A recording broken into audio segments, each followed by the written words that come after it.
Close to nature is close to your world. Myron Homes, Cherubic Farms at Chevilla, 7799949104. కొన్ని విషయాలు మనం చాలా స్పష్టంగా మాట్లాడుకోవాలి. అదేమిటంటే దేశవ్యాప్తంగా ఈ చిట్ ఫండ్ స్కామ్లు జరుగుతున్నాయా లేదా, ఆంధ్రప్రదేశ్ అందుకు అతీతంగా ఉందా, తెలంగాణ అతీతంగా ఉందా, లేక మిగతా రాష్ట్రాల్లో ఉన్న చట్టాలు ఇక్కడ వర్తిస్తాయా వర్తించవా? నేను ఈ సెమినార్ అన్న తర్వాత ఇంటర్నెట్లో కొంత చూస్తే 2016 నాటికే ఈ చిట్ ఫండ్ కంపెనీలు అనండి, పోంజీ కంపెనీలు అనండి, ఇవన్నీ కలిపి 80,000 కోట్ల మేర ప్రజల్ని మోసం చేశాయని సిబిఐ ఒక అంచనా వేసింది. వీళ్ళంతా అట్లాగే గుజరాత్లోనే 10,000 కోట్లు అంట. ఈ మధ్య కొద్ది రోజుల క్రితమే ఛత్తీస్గఢ్లో 2-3 లక్షల మంది చిట్టుదారులు మోసపోయారు.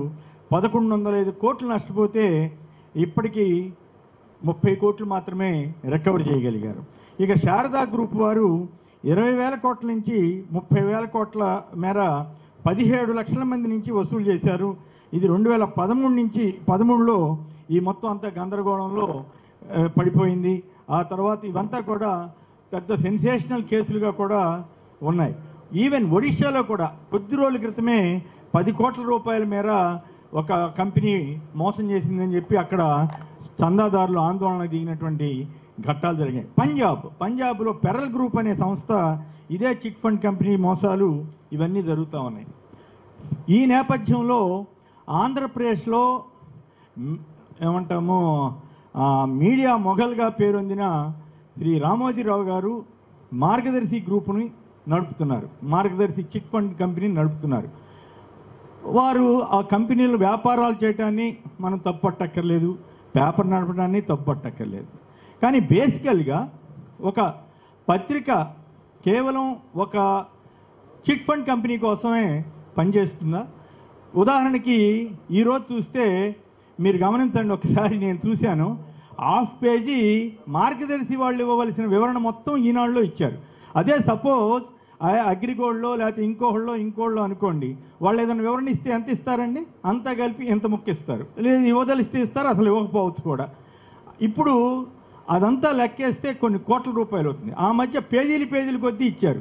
అంటే మార్గదర్శి సంస్థ కోసం ఈనాడుని పూర్తిగా కేటాయించేస్తున్నారు. దాన్ని రాజకీయ పరిభాషలో తాకట్టు పెడుతున్నారా, ఇంకోట అని ఏమైనా అనుకోవచ్చు. కానీ ఈ మొత్తం వ్యవహారంలో రామోజీరావు గారు తప్పు చేస్తున్నారు అన్న భావన నాకు కలుగుతోంది. కొంతమంది మిత్రులు అడుగుతున్నారు, నువ్వు పని చేయలేదా 24 ఏళ్ళు అని. ఎస్, నేను పని చేశాను, నేను ఉద్యోగం చేశాను, నాకు జీతం ఇచ్చారు, నాకు ఆయనతో సంబంధాలు బాగానే ఉన్నాయి, అది వేరే కథ.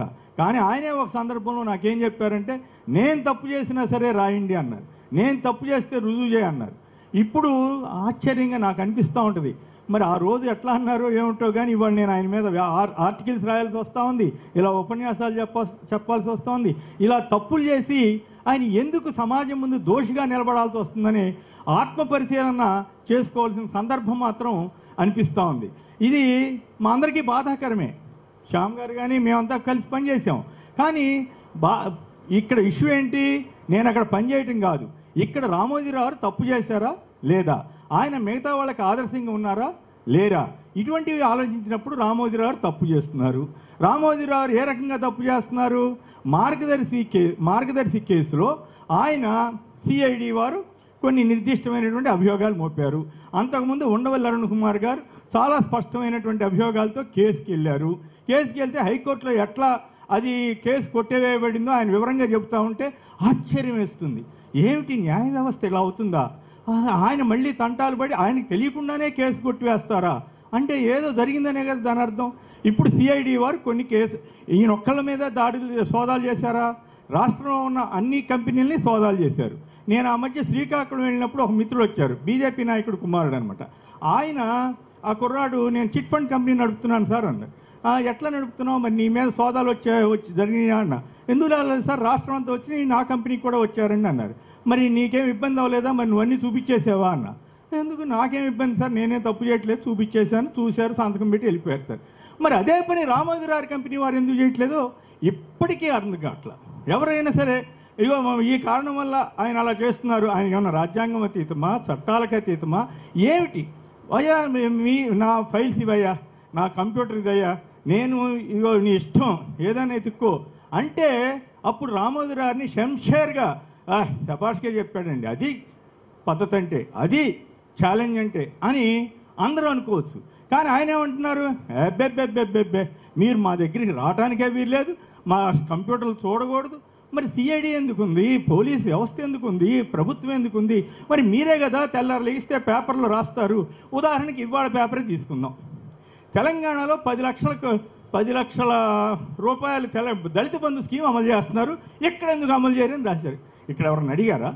తెలంగాణలో అమలు చేస్తున్నారు, ఇక్కడ మీరు కూడా అమలు చేయండి అని అడిగారా? అడగలేదు కదా. మరి నువ్వెందుకు రాసావు? మరి నీ ఇష్టం వచ్చినట్టు నువ్వు రాసేయచ్చు అట్లా. మరి మీరు చెప్తున్న థీరీ ప్రకారం ఎవరు కంప్లైంట్ చేయలేదని మీరు అంటున్నారు. మరి ఇది ఎవరన్నా అడిగారా?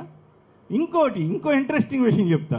నేను 2 పేపర్లు తిరగేస్తూ ఉంటే తెలంగాణలో చాలా ఆశ్చర్యంగా రాస్తుంటారు. ఆ మధ్య తెలంగాణలో కొన్ని బిల్డింగులు అక్రమంగా కడుతున్నారట. అక్రమంగా కడుతుంటే ఈనాడు పేపర్లు ఏమి రాశారు తెలుసా? అక్రమంగా కడుతుంటే పట్టించుకొని జిహెచ్ఎంసీ అధికారులని పెద్ద వార్త రాశారు. అంటే ఏమిటి దాని అర్థం? అక్రమ కట్టడాలు ఎక్కడున్నా సరే రాయటం పత్రిక బాధ్యతగా భావించి, లేదు అధికారుల దృష్టికి తీసుకెళ్ళటం, అధికారులు చర్యలు తీసుకోవాలని కోరుతున్నారు. ఓకే. అదే ఆంధ్రప్రదేశ్కి వచ్చేసరికి ఎక్కడైనా ఒక అక్రమ కట్టడం కూలిస్తే ఇంకేముంది విధ్వంసం. ఇదేంది? అక్కడేమో ప్రభుత్వం చర్యలు తీసుకోవట్లేదు, ఇక్కడ విధ్వంసం. ఇది చాలా విచిత్రమైన పోకడ. నేను ఎప్పుడు ఏదో ఒక స్టాండర్డ్ మెయింటైన్ చేయాలి కదా. ఇంకొక ఇంట్రెస్టింగ్ విషయం చెప్తా. ఈ మధ్య తెలంగాణలో వరదలు వచ్చాయి, ఇక్కడ వరదలు వచ్చాయి. తెలంగాణలో 40 మంది చనిపోయారు. 40 మంది చనిపోతే ఆయన ఎయిటోళ్ళు రాస్తారు రామోజీరావు, తెలంగాణలో వరదల్ని కంట్రోల్ చేసిన కేసీఆర్ గారు. ఇదేంటి 40 మంది చనిపోతే? ఇప్పుడు నేను దానికి కేసీఆర్ బాధ్యుడా కాదా అని నేను చెప్పట్లా. కానీ మీరు రాసిన తీరు ఎట్లా ఉంది? 40 మంది చనిపోతే కేసీఆర్ గారు బాగా కంట్రోల్ చేశారని రాశారు, వరదల్ని కంట్రోల్ చేశారు. పోని ఏపీకి వచ్చేసరికి అదే దాంట్లో ఏం రాశారు? ఇక్కడ ఒక్కళ్ళు కూడా చనిపోలా, వరదలు ఆపలేకపోయినా జగన్ అంట. ఆయనేమో కంట్రోల్ చేసేసారంటే ఈయన జగన్ వరదలను ఆపలేకపోయారంట. అంటే ఇప్పుడు ఇది ఎవరి మీద కక్ష కట్టారంటానికి ఇంతకంటే ఉదాహరణ అవసరమా అన్నది మనందరం ఆలోచించుకోవాలి. ఈ రకంగా 4 ఏళ్లుగా ఈ ప్రభుత్వాన్ని వేధిస్తున్న ఈనాడు వారు ఇప్పుడేమంటారు అంటే, 4 ఏళ్లుగా వేధిస్తూ విపరీతమైన అబద్ధాలు అసత్యాలు రాస్తూ ఏదైనా అంటే అది ప్రజాస్వామ్యం అంటున్నారు. అరే నువ్వు అబద్ధాలు ఎందుకు రాస్తున్నావు అంటే అది పత్రికా స్వేచ్ఛ అంటున్నారు. ఈ రకంగా పత్రికా స్వేచ్ఛని దుర్వినియోగం చేస్తున్న పత్రికలు దురదృష్టం. ఈనాడే కావచ్చు, ఇంకోటి కావచ్చు. ఇది కొన్ని స్టాండర్డ్స్ మెయింటైన్ చేయాలి, కొన్ని విలువలు మెయింటైన్ చేయాలి. మీరు అనగొచ్చు, మీరు మెయింటైన్ చేశారంటే ఖచ్చితంగా ఆ రోజుల్లో కొంత పార్టీ లైజాన్ కొంత వైపు తీసుకున్నప్పటికి కూడా ఇంత నీచంగా ఇంత దారుణంగా రాయాల. ఓకే రైట్, ఎక్కడ అక్రమాలున్నా ప్రశ్నించు, ఏదైనా చేయి, ప్రభుత్వంలో లోపాలు ఉండవు, అది ఏమీ రాయొద్దని మా బోటాళ్ళు అనం. ఓకే. మరి అట్ ది సేమ్ టైం మార్గదర్శిలో అక్రమాల గురించి అడిగితే కక్షను ఎట్లా అంటున్నారు? అది ఎట్లాగా ప్రభుత్వాన్ని వేధిస్తేనేమో అది ప్రజాస్వామ్యం, పత్రికా స్వేచ్ఛ అంట. మార్గదర్శిలో అయ్యా నువ్వు ఈ డిపాజిట్లు, ఆంధ్ర డిపాజిట్లని తీసుకెళ్ళి హైదరాబాద్లో ఎట్లా పెట్టుకుంటున్నావు అంటే అది నా ఇష్టం. మరి ఏ రూల్ ప్రకారం పెట్టుకుంటున్నావు అంటే నేను చెప్పను. ఇది ఎట్లా? ఇది కేవలం నా అభిప్రాయం అయితే. నేను ఉండవల్లి గారి ఈ వ్యాఖ్యలు ఈ మధ్యకాలంలో విన్నా. ఆయన అడిగే 3-4కి సమాధానం చెప్తే ఆయన ఒక సవాల్ కూడా విసిరారు. ఆడిటర్లు అట్లాగే లాయర్లు వీళ్ళిద్దరితో కూర్చుంటాను, నన్ను కన్విన్స్ చేయండి, నేను రామోజీరావు కేసులో తప్పు చేశానని రుజువు చేయండి, నేను నా కేసు విత్డ్రా చేసుకోవడమే కాకుండా నేను ఇక అసలు వాటి గురించే మాట్లాడను, ఆయన నేను తప్పు లేదని చెబుతాను. మరి దానికి సమాధానం రాదేమి? మరి అది చెప్పొచ్చు కదా. మీరు చట్ట ప్రకారమే ఇక్కడి నుంచి తరలించారా లేదా? ఇక్కడ ఇంకోటి ఏమంటే, మీరు ప్రతి చిట్టుకి ఒక ఖాతా ఉండాలంటున్నారు, మీరు పెట్టారా లేదా? పెట్టలేదని వాళ్ళు చెబుతున్నారు. గోస్ట్ సబ్స్క్రైబర్స్ అని, వాళ్ళు కంప్లైంట్ అని, 300 కంప్లైంట్లు వచ్చినాయి అని, చాలామందికి ఇబ్బంది పెడుతున్నారని ఇట్లా చాలా వార్తలు వచ్చాయి కదా. 1105 కోట్ల రూపాయలు జప్తు చేశారు. ఆ జప్తు చేసిన దానికంటే కూడా ఎక్కువ మొత్తం చెల్లించాల్సి ఉందా లేదా? వీటన్నిటికీ ఆన్సర్ నేరుగా ఇవ్వకుండా ఇంకో ఇంట్రెస్టింగ్ విషయం ఏంటంటే, ఒక కేసులో మార్గదర్శి ఆయన రాజాజీ గారు ఎవరు అఫిడవిట్ వేస్తూ ఇది అసలు రామోజీ గారికి సంబంధించిన విషయమే కాదన్నారు. అసలు ఆయన చైర్మన్, ఆయన మా సంస్థకే సంబంధం లేదన్నారంట. ఇంకొక దాంట్లో సేమ్ రాజాజీ గారి అఫిడవిట్ వేస్తూ రామోజీ గారు మా చైర్మన్ అన్నారంట. ఇదంతా ఏమిటి దీని అర్థం? అంటే సిఐడి వారు అక్రమాలు చెబితే కక్ష, రైట్? కక్ష ఇంకోటో కాదండి. కక్ష అయితే ఏ రకంగా కక్ష చెప్పండి? మేము తప్పులు చేయకపోయినా చేస్తే కక్ష అంటారు, కానీ మేము పేపర్లో పలానా విధంగా రాస్తున్నాం కాబట్టి వీళ్ళు దాడి చేస్తున్నారు అంటున్నారు. దానికి చంద్రబాబు గారు ఇంకెవరో వంత పడుతున్నారు. అయ్యా, తప్పు చేసేవో లేదో చెప్పమంటే ఈ గొడవంతా ఏమిటి? తప్పు పలానా తప్పు చేయలేదు అని చెప్పండి.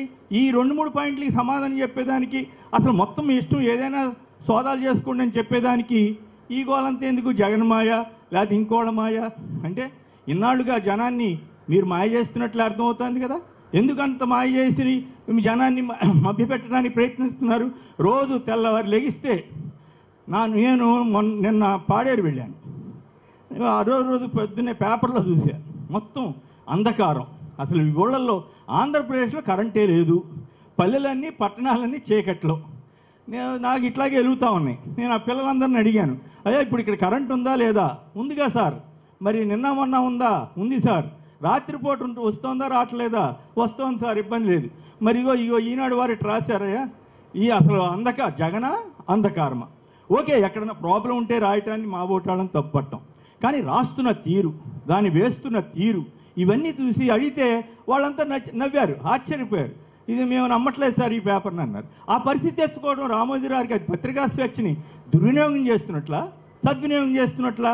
తెల్లారు లెగిస్తే చివరికి నేను సరదాగా చెబుతూ ఉంటాను, ఈనాడు ఆంధ్రప్రదేశ్ బీపీ తెచ్చుకుంటారో షుగర్ తెచ్చుకుంటారో మీ ఇష్టం అప్ప, మీరు చాలా జాగ్రత్తగా ఉండండి అని చెప్తుంది. ఎందుకంటే అన్ని అబద్ధాలు చూసినప్పుడు ఎవరికైనా సరే ఏమిటి ఇట్లా రాస్తున్నారనిపిస్తుంది.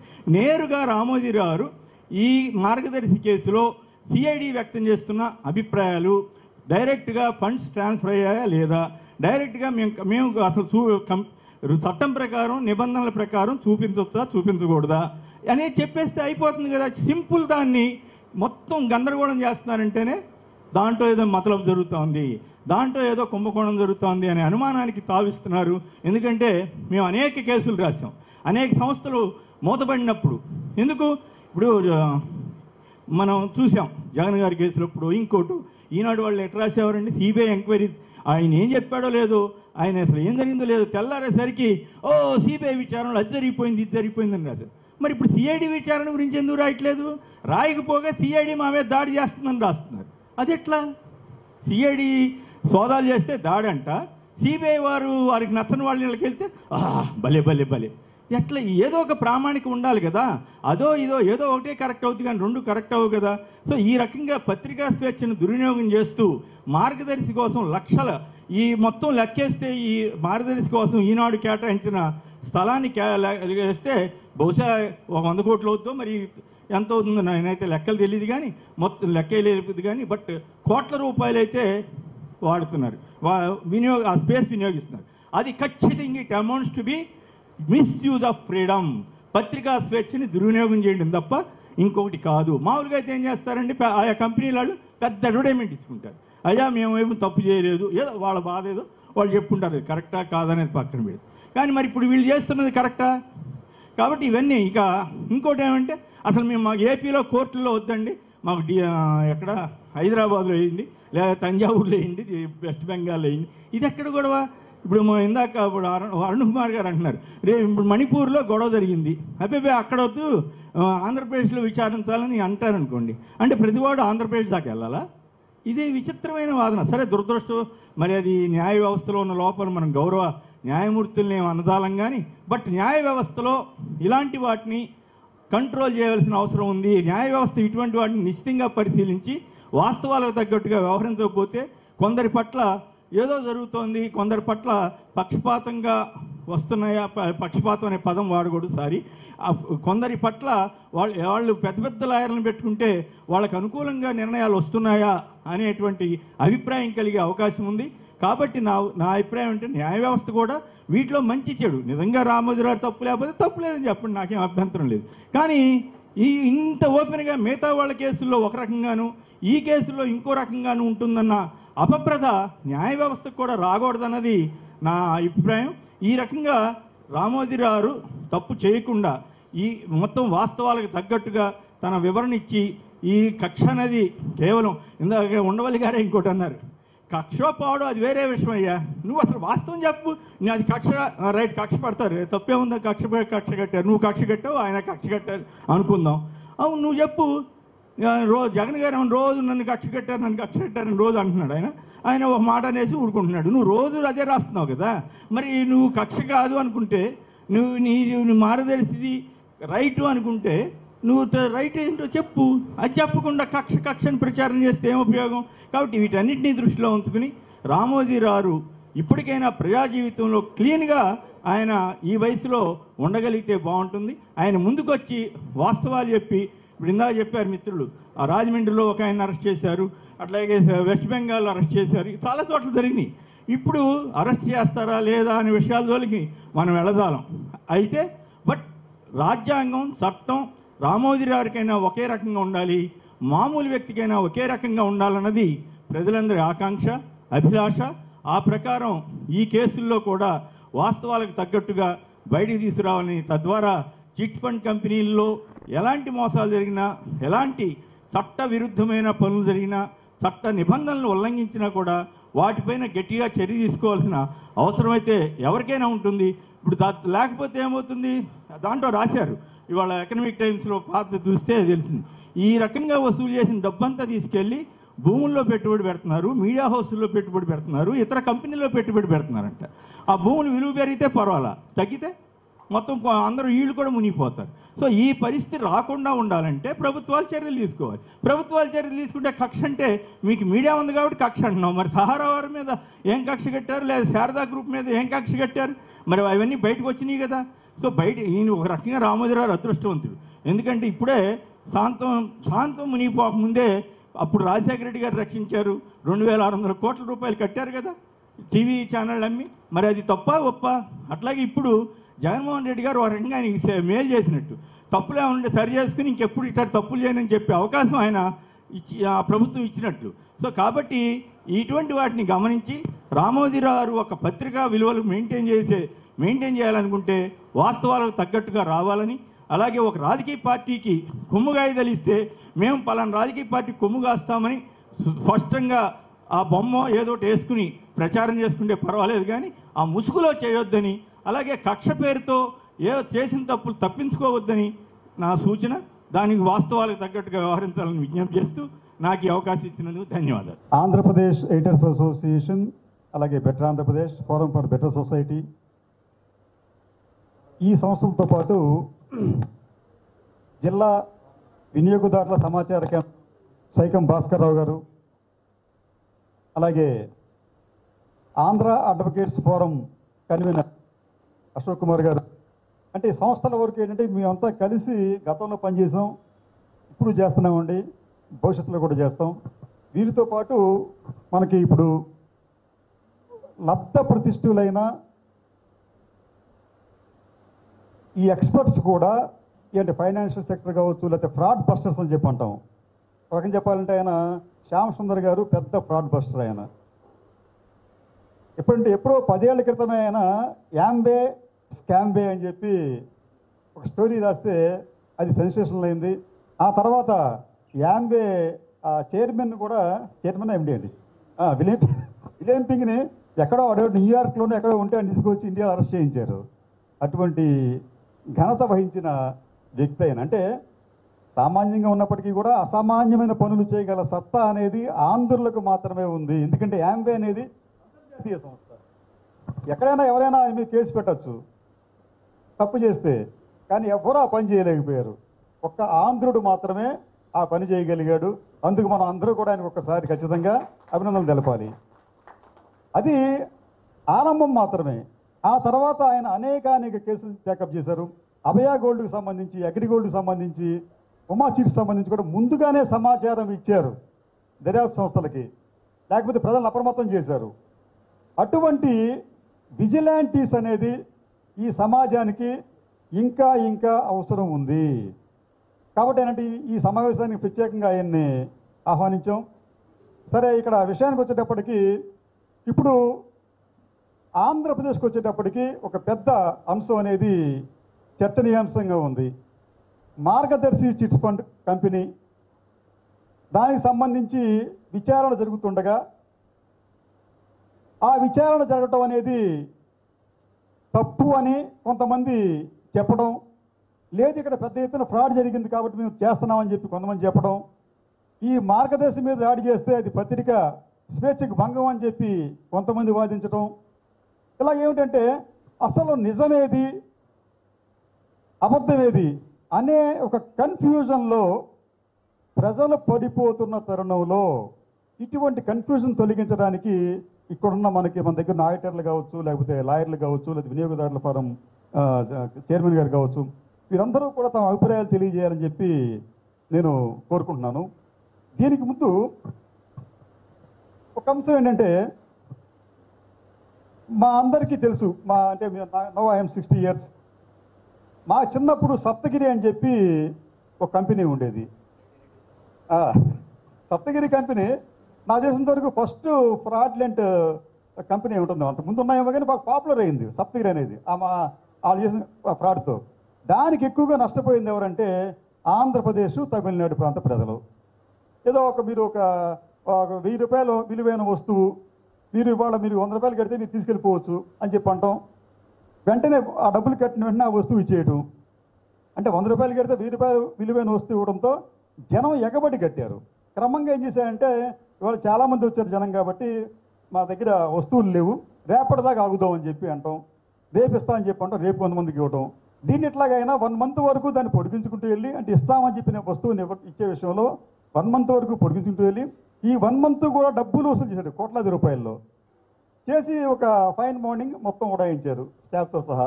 అంటే ఫ్రాడ్స్ అనేది మనకి కొత్త కాదు, కానీ మనం ఎప్పటికప్పుడు నూతనంగా కొత్తగా మోసపోతూనే ఉన్నాం. సప్తగిరి కాకపోతే ఇంకొకటి కాకపోతే ఇంకొకటి వీరు మనల్ని మోసం చేస్తూనే ఉన్నారు. ఇటువంటి మోసాలకి మనం ఎంతకాలం బలి కావాల్సి వస్తుంది? సరే, ఇతరుల విషయానికి వచ్చేటప్పటికి మీకు ఇందాక కోటేశ్వర కంపారిజన్ చేశారు. అక్కడ సహారా అనేది ఒక పెద్ద ఫైనాన్షియల్ సంస్థ, నాన్ బ్యాంకింగ్ ఫైనాన్షియల్ ఇన్స్టిట్యూట్ కిందకి వస్తుంది. వారు వందలాది కాదు వేలాది కోట్ల రూపాయలు డిపాజిట్ల రూపంలో వసూలు చేసినప్పటికీ, తప్పు చేసినప్పటికీ వారికి కూడా పవర్ఫుల్ మీడియా ఉందండి. నార్త్ ఇండియాలో వాళ్ళకి టీవీ ఛానల్స్ ఉన్నాయి, పబ్లికేషన్స్ ఉన్నాయి, వెబ్సైట్స్ ఉన్నాయి, ఇవన్నీ ఉన్నాయి. ఉన్నప్పటికీ కూడా వారు పత్రికా స్వేచ్ఛకు భంగం కలిగిందని చెప్పి ఎప్పుడు చెప్పిన పాపను పోలేదు. వాళ్ళు అమాయకులు, తెలియదు వాళ్ళకి అది. కానీ ఏపీకి వచ్చేటప్పటికి మార్గదర్శి మీద దాడి చేస్తే ఈనాడు మీద దాడి చేసినట్టుగా భావిస్తున్నారు, ఇంకో దాని మీద దాడి చేస్తే జ్యోతి మీద దాడి చేసినట్టుగా భావిస్తున్నారు. అక్కడ అసలు ఎందుకు ఆ లింకులు పెడుతున్నారని కూడా మనం ఆలోచించుకోవాలి. అంటే ఒక ప్రొటెక్షన్ కోసం, అంటే మీరు చేసే ఫ్రాడ్లెంట్ యాక్టివిటీస్కి ఒక షీల్డ్గా, ఒక కవర్గా మీకు మీడియా ఉపయోగపడుతుందా అని చెప్పి ఒక అనుమానం కూడా ప్రజలకు కలిగే అవకాశం ఉంటుంది. కాబట్టి ఏంటంటే ఈ విషయాల్లో మార్గదర్శి తప్పు చేయకపోతే వారు తమ నిర్దోషిత్వాన్ని నిరూపించుకోవాలి, విచారణా సంస్థలకు సహకరించాలి. ఒక విచారణా సంస్థ, ఒక చట్టబద్ధమైన సంస్థ మీకు సమన్లు ఇచ్చినప్పుడు మనం దానికి సహకరిస్తే ఉన్న అనుమానాలు పోతాయి. అలా కాకుండా మనం తప్పించుకు తిరుగుతున్నాము అంటే ఏదో సంథింగ్ జరుగుతుందేమో అని చెప్పి అనుమానం కూడా ప్రజలకు కలిగే అవకాశం ఉంది. కాబట్టి అంటే ఇటువంటి అనుమానాలను నివృత్తి చేయవలసిన బాధ్యత ఒక మార్గదర్శికే కాదు, ఒక జగజ్జనని అనే ఒక చిట్ ఫండ్ కంపెనీ కూడా రాజమండ్రిలో ఈ మధ్యన కొంతమంది అక్కడ అరెస్ట్ చేశారు, కొంతమందిని అక్కడ, వారికి కావచ్చు ఇంకోరు కావచ్చు. కాబట్టి ఏంటంటే దర్యాప్తు సంస్థలకు సహకరించకపోతే లేనిపోని అనుమానాలు వచ్చే అవకాశం ఉంటుంది. సరే, వీరైతే మాత్రం ఏంటంటే మార్గదర్శి లాంటి సంస్థలు అదృశ్యం కాకపోవచ్చు, కానీ కొన్ని ఫైనాన్స్ కంపెనీలు అయితే రాత్రికి రాత్రి అదృశ్యమైపోయి మూతబడి చైర్మన్లు మాయమైపోతూ ఉంటారు. కాబట్టి ఏంటంటే దర్యాప్తు సంస్థలు అప్రమత్తంగా ఉండటంలో తప్పు లేదు, కానీ దర్యాప్తు అనేది నిష్పాక్షికంగా జరగాలి. పారదర్శకంగా జరపమని చెప్పని అనలేం మనం, కానీ నిష్పాక్షికంగా జరగాలి. తప్పు ఉంటే వెంటనే చర్యలు తీసుకోవాలి. ఇక్కడ ఏంటంటే మనం చూసిగా, అంటే కొన్ని సంస్థల మీద తప్పు చేస్తే వెంటనే మన యాక్షన్ తీసుకోవటం, లేకపోతే చూసి చూడట్టుగా పోవటం అనేది ప్రభుత్వ ఆధ్వర్యంలో ఉండే ఈ దర్యాప్తు సంస్థలకు కూడా ఒక్కోసారి అంత హోందాగా అనిపించట్లేదు. ఏ ఫ్రాడ్ జరిగినప్పటికీ కూడా ఈ దర్యాప్తు సంస్థలు చట్టబద్ధంగా ఎటువంటి ఒత్తిడిలకు లొంగకుండా వెంటనే చర్యలు తీసుకోవాలి. అయితే ఇక్కడ ఏమవుతుందంటే ఇక పెద్ద స్పీడ్ బ్రేకరు లేకపోతే ఒక పెద్ద హడ్డీలు ఏముంటుంటే న్యాయ విభాగం.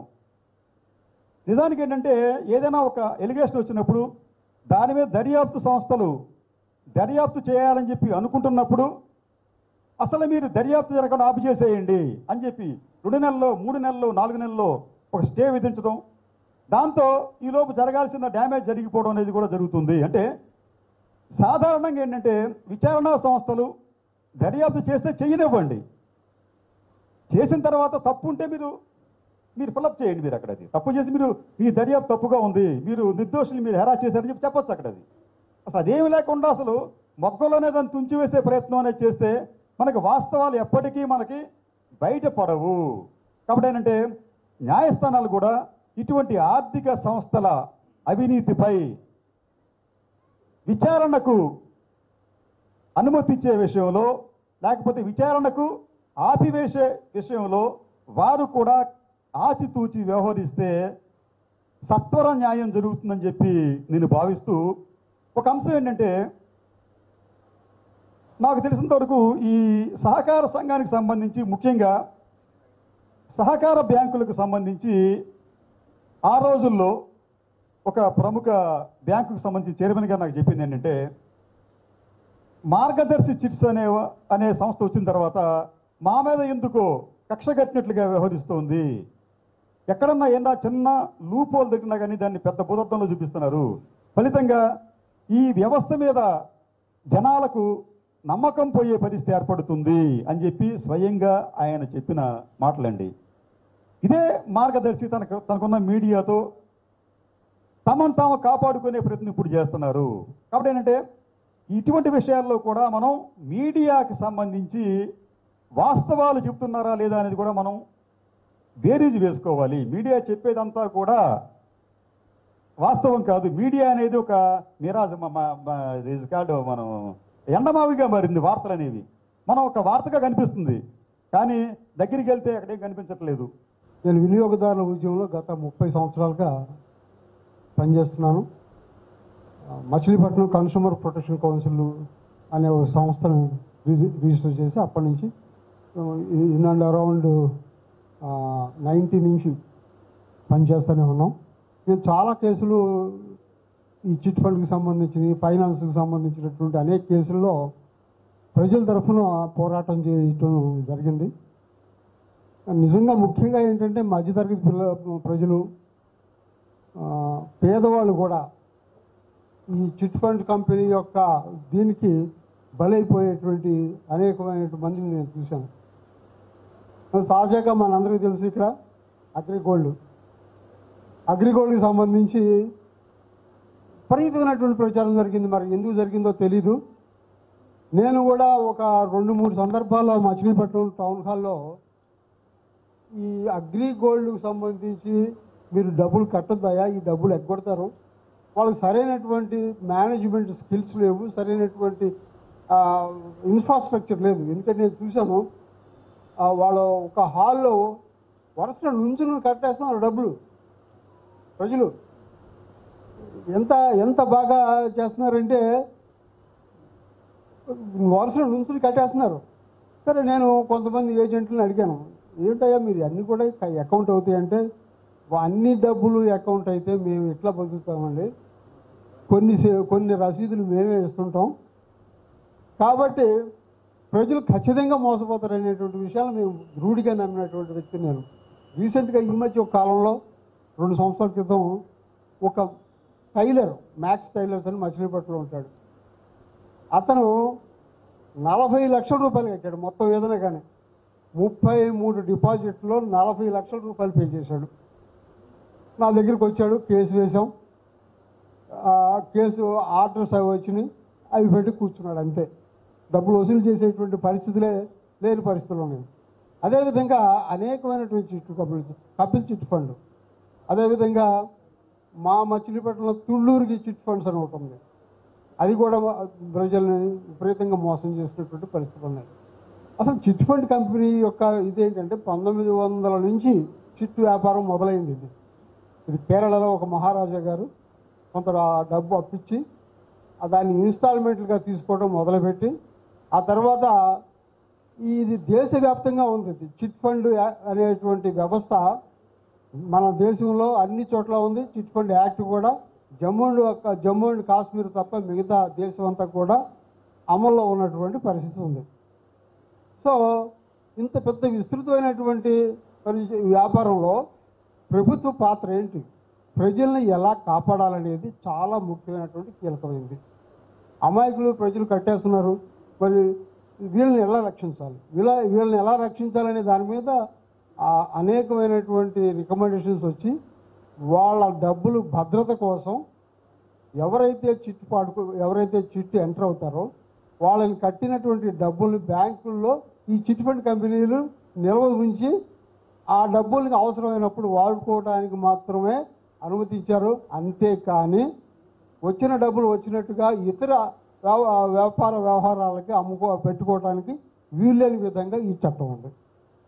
ఎవరైనా సరే భారతదేశంలో పౌరుడు ఎవరైనా సరే ఈ భారతదేశంలో ఉన్నటువంటి చట్టాలని గౌరవించి తీరాలి. అలాంటి పరిస్థితులు మన దేశంలో ఉన్నాయి. అన్ని వ్యవహారాల్లోనూ ఉండి ఈ కొన్ని వ్యవహారాల్లో చిట్ ఫండ్ కంపెనీ వ్యవహారాల్లో ఎటువంటి మినహాయింపులు లేనటువంటి పరిస్థితులు ఉన్నాయని మీకు ఈ సభాముఖంగా తెలియపరుస్తున్నాను. కాబట్టి ప్రతి ఒక్క చిట్ వ్యాపారస్తుడు కూడా ప్రభుత్వం విధించినటువంటి ఒక చట్ట ప్రకారం ఆ చట్ట పరిధిలో మాత్రమే పనిచేయాలి. ఎవరికి ఎటువంటి ఇమ్యూనిటీ లేదు, ఎవరికి ఎటువంటి ప్రత్యేకమైనటువంటి అధికారాలు అవకాశాలు లేనటువంటి విషయాన్ని మనం అందరం కూడా గమనించాలి. కాబట్టి అదేవిధంగా సహారా కంపెనీ నేను కూడా ఇప్పుడు నా దగ్గర కూడా ఒక 20-30 కేసులు ఉన్నాయి. ఇప్పుడు కూడా మొన్న ఈ మధ్య ఒక జడ్జి గారు, రిటైర్డ్ జడ్జి గారు, ఆయన రిటైర్ అయిన తర్వాత సహారాలో ఇన్వెస్ట్ చేశాడు. ఆయన చనిపోయాడు. సరే ఆయన భార్య పేరు చేశాడు. దాదాపు ఒక 10 లక్షల పైనే, ఒక 10 సహారాలో వాళ్ళు తిరిగి టైం అయిపోయిన తర్వాత తిరిగి ఉన్నటువంటి పరిస్థితులు ఉన్నాయి. అలాంటి పరిస్థితుల్లో వినియోగదారుల ఫోరంలో కేసులు వేయటం, దానికి ఆర్డరు జడ్జిమెంట్ రావటం, కానీ ఏమీ చేయలేని పరిస్థితి. మరి సుబ్రత ముఖర్జీ అంటే చాలా పెద్ద ఆయనకి కూడా అన్నీ ఉన్నాయి. ఆయనకి పేపర్లు ఉన్నాయి, ఎయిర్లైన్స్ ఉన్నాయి, రిసార్ట్స్ ఉన్నాయి, హోటల్స్ ఉన్నాయి. దేశంలో ఎన్ని అయితే ఉండాలో అన్నీ ఉన్నటువంటి ఆయన మహానుభావుడే మరి జైల్లో ఉన్నటువంటి పరిస్థితి ఉంది. ఈ మధ్య కాలంలోనే సుప్రీంకోర్టు ఒక 5,000 కోట్ల రూపాయలని రిలీజ్ చేయడానికి అనుమతి ఇచ్చింది.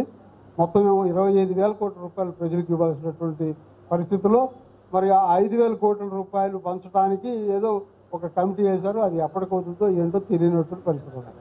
ఈ విధంగా ఏ చిట్ ఫండ్ కంపెనీకి సంబంధించి, చిట్ ఫండ్ అంటే ఏం లేదు, నథింగ్ బట్ ఒక 100 మంది లేదా కొంతమంది వ్యక్తులు ఒక చోట పోగై వాళ్ళ దగ్గర ఉన్నటువంటి డబ్బుల్ని ఒక చోట ఒక వ్యక్తి, ఒక చిట్ నడిపేటువంటి వ్యక్తి దగ్గర పెట్టి ఆ డబ్బుల్ని ఎవరి అవసరాలకు తగ్గట్టుగా వాళ్ళు వాడుకుని తీసుకునే వ్యవస్థ చిన్నది. చిన్న వ్యవస్థను దీన్ని ఒక పెద్ద వ్యవస్థగా చేసి దానికి ఒక ఎటువంటి బాధ్యత లేని విధంగా మాత్రం వ్యవహరించడం కరెక్ట్ కాదు. ప్రతి ఒక్కడు కూడా ప్రతి రూపాయికి బాధ్యత వహించాల్సినటువంటి పరిస్థితి ఉందని మనవి చేస్తున్నాను. అదేవిధంగా మన దేశంలో అనేకమైనటువంటి చిట్ ఫండ్ కంపెనీలు వచ్చినాయి, సుదర్శన్ చిట్స్ వచ్చినాయి. అదేవిధంగా శారదా చిట్స్ వెస్ట్ బెంగాల్లో చాలా పెద్ద కుంభకోణం, ముఖ్యమంత్రి గారికే మరి మెడకు చుట్టుకునేటువంటి పరిస్థితి అది. ఆ విధంగా ఈ చిట్ ఫండ్ కంపెనీలు వాళ్ళ పరిధిలో పనిచేస్తే ప్రజలకు ఉపయోగపడుతుంది. చిట్ ఫండ్ కంపెనీలు ఎందుకు, ఈ బ్యాంకులు, కోఆపరేటివ్ బ్యాంకులు కూడా ఎందుకు వస్తాయంటే షెడ్యూల్డ్ బ్యాంకుల్లో వాళ్ళకి సరైనటువంటి ఆదరణ ఉండదు, డబ్బులు ఉండదు. కాబట్టి ఈ యొక్క కోఆపరేటివ్ బ్యాంక్స్ ఇవి కూడా ఏర్పాటు చేసుకుని వాళ్ళకి పరిచయస్తులు కాబట్టి వాళ్ళ అవసరాలకి సరైనటువంటి క్రెడిట్ ఫెసిలిటీ ఇవ్వడానికే ఇవన్నీ ఏర్పడింది. నాకు తెలిసిన వరకు అదే. ఇట్లా ప్రజల యొక్క డబ్బుకి ఒక భరోసా, ఒక సెక్యూరిటీ కలిగించడానికే ప్రభుత్వం 1982లో చిట్ ఫండ్ యాక్ట్ తీసుకురావటం, దాని ప్రకారం మరి చాలా వరకు ప్రజలకు వాళ్ళకి ఒక సెక్యూరిటీ కల్పించినటువంటి పరిస్థితులు ఉన్నాయి. అయితే ఒక విషయం, మనం మరి ఎవరికి నష్టం కలిగించినప్పుడు ఇందుకు ఇది ఇంత రాద్ధాంతం చేస్తున్నారనే విషయంలో ఎవరికి నష్టం చేసినా చేయకపోయినా చట్ట ప్రకారం ప్రతి ఒక్కరు కూడా ప్రతి వ్యాపారం కూడా జరిగి తీరాలి. అది ఈ దేశంలో ఉన్నటువంటి చట్టాల్లో ఉన్నటువంటి మొట్టమొదటి ప్రిన్సిపల్.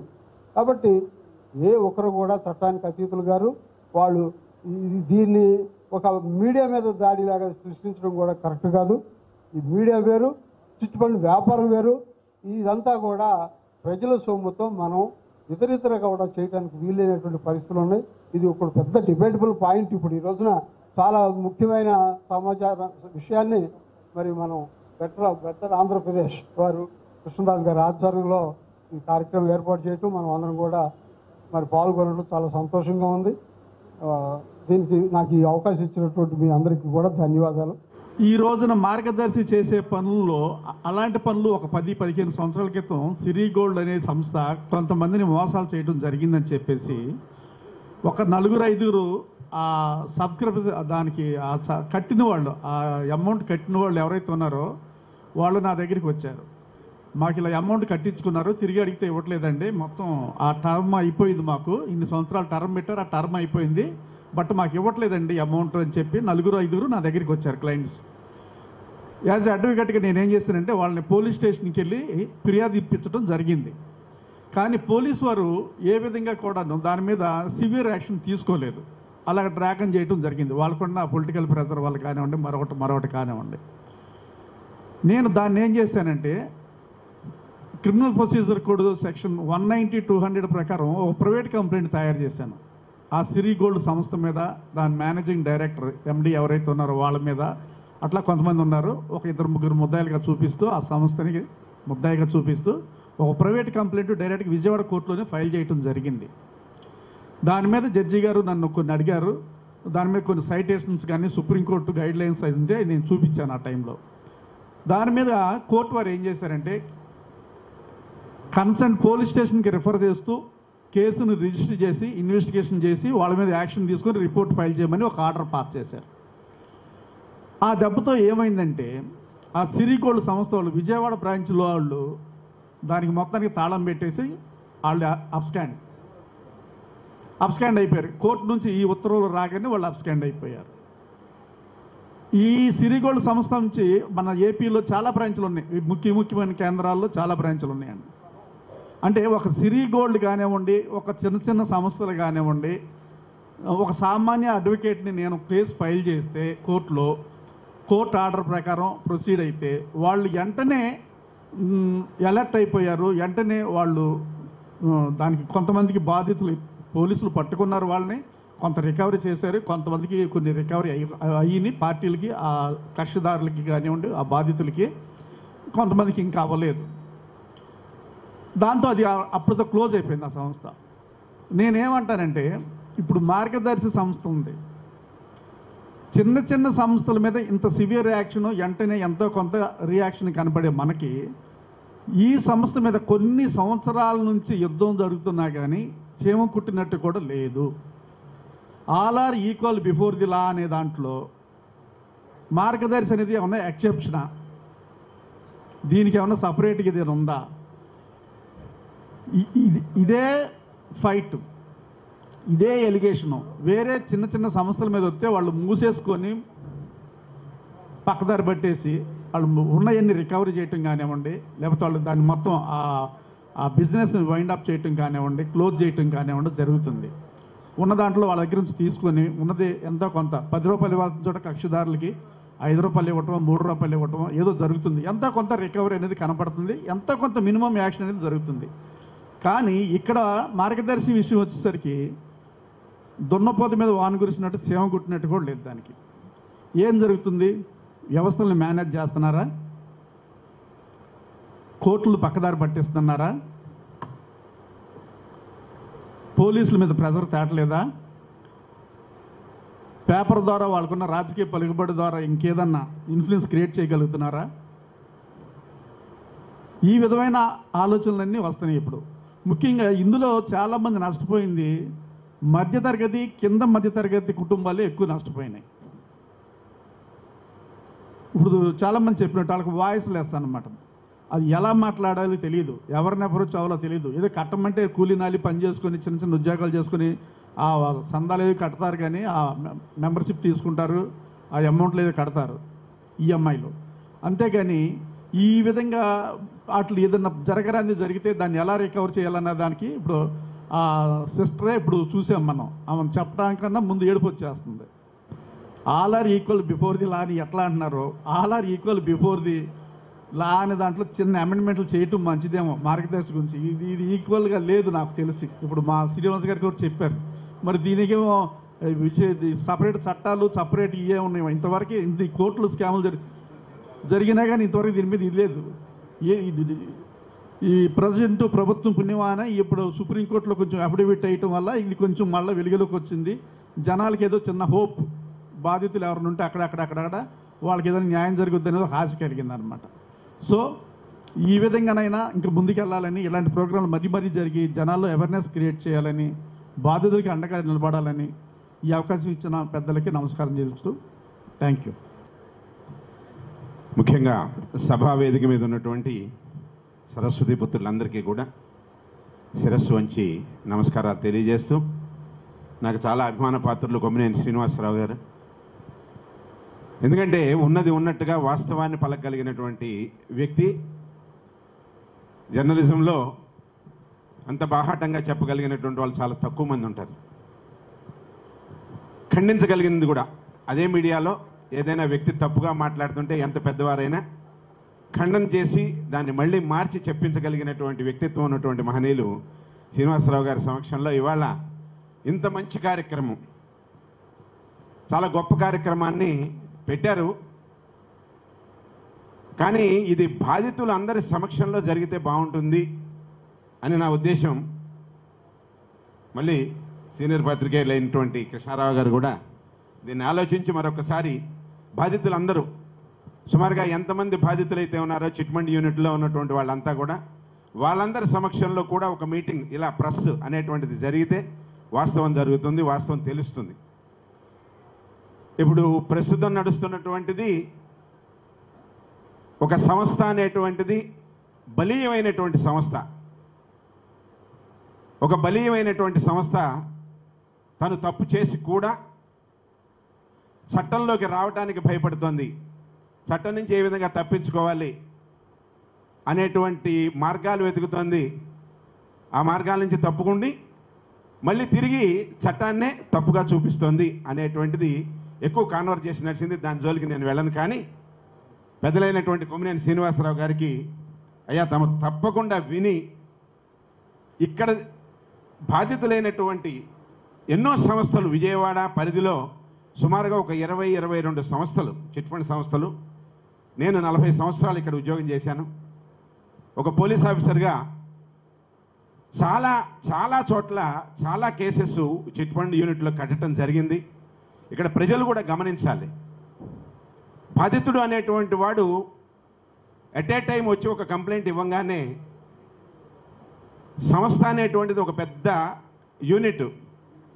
సంస్థకి అనేక రకాలైనటువంటి రికార్డ్స్ ఉంటాయి, అనేక రకాలైనటువంటి పరిధులు ఉంటాయి. వారికి వెనకాల అడ్వకేట్స్ ఉంటారు, కోర్టులు ఉంటాయి, రాజకీయ నాయకులు ఉంటారు. కానీ చేయగలిగినటువంటి సంస్థ మాత్రం పోలీస్ సంస్థ వీటినన్నిటినీ ఎదుర్కొని అతీతంగా చేసుకుంటూ కేసు కట్టాలి. కానీ దీనికి చిట్ ఫండ్ యూనిట్ అనేటువంటి దానికి పరిధి చాలా తక్కువ ఇచ్చారు.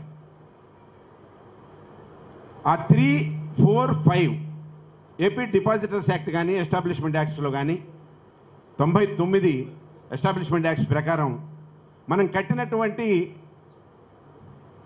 ఈ యొక్క ప్రాపర్టీస్ అన్నీ కూడా సీజర్స్ కానీ ఇవన్నీ ఎప్పుడైతే ప్రాపర్టీ సీజ్ చేసేసి ముద్దాయిలు పట్టుకొని కేసు మనం ఎక్కడి వరకు తీసుకెళ్ళగలుగుతాం? ముద్దాయిలు పట్టుకుంటాం, ముద్దాయిలను అరెస్ట్ చూపిస్తాం.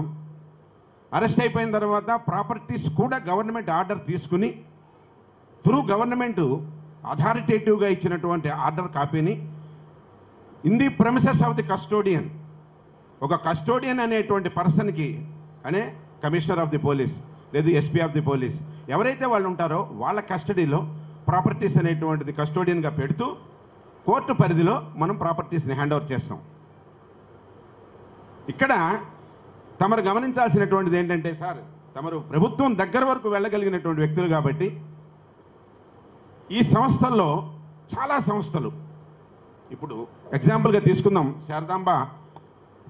శారదాంబ బ్యాంక్ అనేటువంటి దానికి ఆపోజిట్గా ఉన్నటువంటిది Uma chit funds and finance అని చెప్పేసి సత్యనారాయణపురంలో. దీంట్లో ఒక చిన్న గమ్మత్తు, ఒక చిన్న ఆలోచన విధంగా ఉన్నటువంటిది ఏంటంటే ప్రతి ఒక్క వ్యక్తి కూడా నమ్మకం, ఆ నమ్మకం మీదే మోసం చేస్తాడు. ఇక్కడ విజయవాడ సిటీలో జరిగినటువంటి 10 సంస్థలు కులాల్ని, ఒక్కొక్క సంస్థ ఒక కులాన్ని అడ్డం పెట్టుకుని ఒక చిట్ ఫండ్ కంపెనీతో మోసం చేసేసి అందరినీ ముంచేసింది. Uma chit funds and finance బ్రాహ్మణుల్ని మోసం చేసింది. సత్యనారాయణపురంలో ఉన్నటువంటి బ్రాహ్మణికాన్ని అడ్డం పెట్టుకుని టోటల్ బ్రాహ్మణులందరినీ కూడా పూర్తిగా నాశనం చేసేసింది. Sailatha chit fund and finance అనేటువంటి కంపెనీ అది 100% కాపులను అడ్డం పెట్టుకుని పర్టికులర్గా కాపులతో కాపులు చేసేసింది. తర్వాత Udayatara chit funds and finance పడమట్లో చౌదరీస్ అందరినీ పెట్టుకుని వాళ్ళందరినీ మోసం చేసి చౌదరీస్ దగ్గరికి తీసేసుకుంది. తర్వాత వన్ టౌన్లో ఎక్కువ వైశ్యాస్ ప్రాముఖ్యత ఉన్నటువంటి ప్రాంతం, వన్ టౌన్లో వైశ్యాస్ అందరినీ దాంట్లో జాయిన్ చేసుకుని ఆ వైశ్యాస్ అందరినీ చేసేసింది. ఇలా విజయవాడలో జరిగినటువంటి చిట్ ఫండ్ కంపెనీస్ అన్నీ కూడా ఒక కులం మీదే మొత్తం అందరూ కూడా స్మాష్ అయిపోయారు. ఈ సంస్థలన్నీ కూడా ఆల్మోస్ట్ ఆల్ నేనున్నటువంటి పీరియడ్లోనే కోర్టులో ఛార్జ్ షీట్స్ వేయడం జరిగింది, ప్రాపర్టీని సీజ్ చేయడం జరిగింది, ప్రాపర్టీస్ కోర్టుకి హ్యాండ్ ఓవర్ చేయడం జరిగింది. కోర్టులో ఉన్నటువంటి ప్రాపర్టీసు కేసెస్ జరగకుండా కోన చెప్పాను కదా, కోన అంటే అదే Sai chit funds, Sailatha chits. ఈ విధంగా ఒక్కొక్కటి కాదు 14-15 చిట్ ఫండ్ కంపెనీస్ ఉన్నాయి టోటల్గా. ఈ 14-15 చిట్ ఫండ్ కంపెనీస్ అన్నీ కూడా ప్రాపర్టీస్ విజయవాడ సిటీలో ఉన్నటువంటి వరకు కూడా అన్ని ప్రాపర్టీస్ సీజ్ చేసి గవర్నమెంట్ ఆర్డర్ కూడా తీసుకుని, గవర్నమెంట్ ఆర్డర్ రూపంలో కోర్టులోనే ఉన్నది, కోర్టు ప్రెమిసెస్లో ఉన్నదన్నమాట మొత్తం ప్రాపర్టీస్ అన్నీ కూడా. ఇప్పుడు చేయవలసినటువంటి ధర్మం ఎవరి దగ్గర ఉంది? ఒక్కొక్క కేసు 15 సంవత్సరాలు, 18 సంవత్సరాలు, 20 సంవత్సరాలు నడుస్తుందంటే ఈ ట్రయల్ జరిగేటువంటి విధానంలో ఎవరు ట్రయల్ చేయాలి? ట్రయల్ చేసేది ఎవరు? పోలీస్ చేయగలుగుతుందా? అడ్వకేట్ చేయగలుగుతాడా? ఒక పక్క ముద్దాయిలు కొంతకాలం ఉంటాడు, ఇక్కడి నుంచి చీటింగ్ చేసినటువంటి వాడు అమెరికా వెళ్ళిపోతాడు, అమెరికా నుంచి రాడు, వారెంట్ పెండింగ్. ఇంకొకటి ఎగ్జాంపుల్ చెబుతున్నాను సార్ తమరికి, ఉదయతార చిట్ ఫండ్ ఫైనాన్స్లో టోటల్ కంప్లీట్ అంతా కూడా ట్రయల్ చేసేసి ముద్దాయిలకి శిక్ష కూడా పడింది. ఉదయతారాలో శిక్ష పడిన తర్వాత కూడా ప్రాపర్టీస్ డిస్ప్యూట్ చేసేసి బాధితులకి ఇవ్వాల. ఈ రోజుకి అది చేయవలసిన ధర్మం ఎవరిది? ఆర్డర్ ఇవ్వవలసింది ఎవరు? అందుకని మనిషి ఉన్నటువంటి బతుకున్నటువంటి వాడు ఈ చిట్ ఫండ్స్కి న్యాయం చేయలేడు. వన్స్ ఒకసారి కనుక బాధితుడు అయిన తర్వాత ఆ బాధితులకి న్యాయం చేయాలి అంటే ఒకే ఒక్కడు చేయగలడు. ఆ ఒక్కళ్ళు ఎవరు? ప్రభుత్వం. ఆ ప్రభుత్వం ఒక్కళ్ళే చేయగలరు. అది మీలాంటి పెద్దలు ఈ చిట్ ఫండ్స్లో ఉన్నటువంటివి ఏ కోర్టులోనూ పెండింగ్ లేకుండా డైరెక్ట్గా ముద్దాయి తనంతట తానుగా వాలంటరీగా వచ్చేస్తున్నాడు. ఏమని? సార్ నా ప్రాపర్టీస్ అన్ని అమ్మేసేసి బాధితులందరికీ ఇచ్చేసి నా కేసు తీసేయమని వస్తున్నాడు. ఇవాళ ఆ కేసులు కూడా చేయట్లే ఇవాళ. ఎందుకని? నెగ్లిజెన్స్ ఎక్కడుందంటారు? చిట్ ఫండ్స్ మోసాలు జరిగినాయి, మోసాలు చేస్తున్నారు, 100% మోసం జరిగింది. జరిగిన తర్వాత ఒరిజినల్గా బతికున్నటువంటి దాంట్లో ఒక 4-5 డైరెక్టర్స్ని పెడితే 4-5 డైరెక్టర్స్లో 3 డైరెక్టర్స్ మెయిన్ డైరెక్టర్స్ చచ్చిపోయారు అనుకోండి, ఒకడే బతికున్నాడు. వాడు ఏమంటున్నాడు? నా ప్రాపర్టీస్ అన్ని అమ్మేసేసి నేనైతే కేసు మీకు ఎదురు రానండి, నేను 100% మీరు ప్రాపర్టీస్ అమ్మేసేసి బాధితులకు ఇచ్చేయమంటున్నాడు. ఆ బాధితులకు ఇచ్చేయమన్నటువంటి బాధితులకు ఇవ్వటం కోసం ఇవ్వవలసింది ఎవరు? కస్టోడియనా? డైరెక్ట్గా వెళ్ళిపోయి ప్రాపర్టీ అనేటువంటిది కోర్టులో ఉన్న దాని మీదకి వెళ్ళలేడు. కోర్టా డైరెక్ట్గా తనంతట తానుగా ఒక యూనిట్ని వేసి, ఒక కమిటీని వేసి, ఆ కమిటీ ద్వారా ప్రాపర్టీని అబ్సల్యూట్ ఆర్డర్స్ మీద కంపల్సరీ అందరికీ సమంగా పంచి ప్రాపర్టీని పంచి ఇవ్వాలి. అది చేయగలిగినటువంటిది ఎవరు? అది చెయ్యాలి అంటే ఓన్లీ డైరెక్ట్గా ఒక ఆర్డర్ కాపీ, ఒకటే ఒక కాపీ, ఒక కాగితం మీద ఒక జీవో నెంబర్ ఇచ్చి చేయగలిగిన సత్తా ఉన్నటువంటిది ప్రభుత్వం ఒకటే. వాళ్ళ మానవత్వ విలువలు కలిగినటువంటి ప్రభుత్వం ఉంది కాబట్టి, శ్రీనివాసరావు గారు తమరు వినాలి, మానవత్వ విలువలు ఉన్నటువంటి ప్రభుత్వం ఉంది కాబట్టి ఒక జగన్ అనేటువంటి ఒక ముఖ్యమంత్రి గారు ఇవాళ మనకి బాధితుల కోసమే నుంచుంటున్నాడు. కాబట్టి ఇంతమంది బాధితులు, కొన్ని వేల మంది బాధితులు ఉన్నారు సార్. ఒక్కొక్క చిట్ ఫండ్ కంపెనీలో సాయిలతాలో 2000 మంది బాధితులు ఉన్నారు. ఉదయతారాలో 2500 మంది ఉన్నారు. ఉదయతార నెక్స్ట్ మన ఉమా చిట్ ఫండ్స్లో 3000 మంది ఉన్నారు. ఇంతమంది 10,000 మంది 15,000 మంది బాధితులు. దీంట్లో కొన్ని వందల మంది చచ్చిపోయారు. వాళ్ళకి ఎవరు న్యాయం చేసేది ఎవరు సార్? దీనికోసం పోరాటం కూడా చేస్తున్నాం. మళ్ళీ నేను కూడా ఆల్మోస్ట్ ఆల్ ఇప్పుడు కమిషనర్ గారి దగ్గర కలుస్తున్నాను, కలెక్టర్ గారి దగ్గర కలుస్తున్నాను. ఎందుకంటే మనం ఏదో ఉద్యోగం అయిపోయింది కదా అని చెప్పేసి పక్కన ఉండడం కాదు. ఇవాళ నా అంతటి నేనుగానే నాకు కోటేశ్వరరావు ఫోన్ చేస్తే తప్పకుండా వస్తాను సార్ ఇవాళ నేనని చెప్పింది కూడా అందుకే. ఇది కంపల్సరీ ప్రభుత్వం అనేటువంటిది కనుక కరెక్ట్గా కనుక డెసిషన్ తీసుకుంటే ఒక్క జీవో కనుక కోర్టుకి కనుక మనం కనుక పంపించగలిగితే, ఎందుకంటే ప్రాపర్టీ సీజ్ చేసింది గవర్నమెంట్ ఆర్డర్ ద్వారా, కూడా ప్రాపర్టీ ఇచ్చింది కూడా గవర్నమెంటే. కాబట్టి గవర్నమెంట్ కనుక ఒక ఆర్డర్ కనుక ఇవ్వగలిగితే ఏ ప్రాపర్టీ ఏ చిట్ ఫండ్ కంపెనీ ఈజీగా ఉంది, ఈజీగా డిస్పోజ్ చేయొచ్చు అనేది కనుక చూస్తే 100% మనం న్యాయం చేస్తారు బాధితులకి. అందుకని దయచేసి ఈ యొక్క విశేషాన్ని మీరు తప్పకుండా సీఎం గారు కలిసినప్పుడు కానీ, లేదు పెద్దలు కలిసినప్పుడు కానీ, దీనికి తగినటువంటి వాళ్ళు కలిసినప్పుడు కానీ మీరు ఒక్కసారి తీసుకెళ్ళి చెప్పి మంచి జరిగేటట్టుగా చూస్తారని. ఏమండి అలా అంటే సమరీ ఎగ్జిక్యూషన్ అయిపోతుంది, తీసి పారేస్తారు. అలా చేయకూడదు. ఇప్పుడు దిశ యాక్ట్ చేశారు మొన్న, అది హడావిడిగా పంపించారు ఢిల్లీ. అది ఇంతవరకు పాస్ అవ్వాలి. ఎందుకు అవ్వలేదు? నేను ఆ రోజున గౌతమ్ సవాంగ్ గారితో చెప్పా, the whole bill is against the principles of natural justice, it will never get approved అని చెప్పి అంటే, no with week we're getting back. Comma చెప్పి ఇక్కడ కామా వద్దు, ఇక్కడ ఫుల్ స్టాప్ వద్దు అన్నారు, కానీ ఇంకేం చెప్పలేదు అని అన్నారు ఆయన. ఇప్పుడు ఏమైంది? అది అవ్వదు కూడా. ఎందుకంటే whole bill is against the principles of natural justice. Natural justice అనేది ఒకటి ఉంది లాలో. నేచురల్ జస్టిస్ చాలా ఇంపార్టెంట్. బ్యాంక్ వడ్డీ ₹10, పోస్ట్ ఆఫీస్ వడ్డీ 60 పైసలు. అక్కడ డిపాజిట్ చేసుకుంటే మన డబ్బులు ఫుల్ సేఫ్. కానీ వీళ్ళు ₹3 వడ్డీకి, ₹5, ₹10 వడ్డీకి ఇన్వెస్ట్మెంట్ చేసి డబ్బులు నష్టపోతూ ఉంటారు. మెయిన్ ఆ దురాశే. ఇకపోతే నెట్వర్క్ మార్కెటింగ్ సిస్టమ్, ఫైనాన్స్ కంపెనీలో ఇన్వెస్ట్మెంటు, అది అంతే, అది దురాశే. మీరు చేరండి, ఇద్దరిని చేర్పించండి. వాళ్ళిద్దరూ 4, 8, 16, 32, 64, 108, 256 అట్లా గోసాని ఇంక్రీజింగ్ నెంబర్స్ డెవలప్ అవుతూ ఉంటే మీకు వేలు, లక్షలు, కోట్లు వస్తాయని చెప్పి చాలా కంపెనీస్ 1984 నుంచి సప్తగిరి ఏజెన్సీ సెల్వరాజు దగ్గర నుంచి మనం వింటూనే ఉన్నాం. స్టిల్ ఇప్పటి వరకు అటువంటి కంపెనీలు నాకు తెలిసి సుమారు ఒక 5-6 వేల కంపెనీలు వచ్చినాయి. కొన్నిట్లో మేము డబ్బులు కట్టాము, నష్టపోయాము. 3 కంపెనీలు మాత్రం నేను మా బ్రదరు శాంసంగ్ ద్వారా ముగించేశాను. ఇంకా ఇంకో 2-3 కంపెనీలు ఉన్నాయి, అవి కూడా ఇన్ఫర్మేషన్ ఇస్తానంటే సరే అన్నారు. ఈ విధంగా మన భారతదేశానికి స్వరాజ్యం తీసుకొచ్చారు ఆ రోజుల్లో మహాత్మా గాంధీ గారు, వీళ్ళందరూ కలిసి.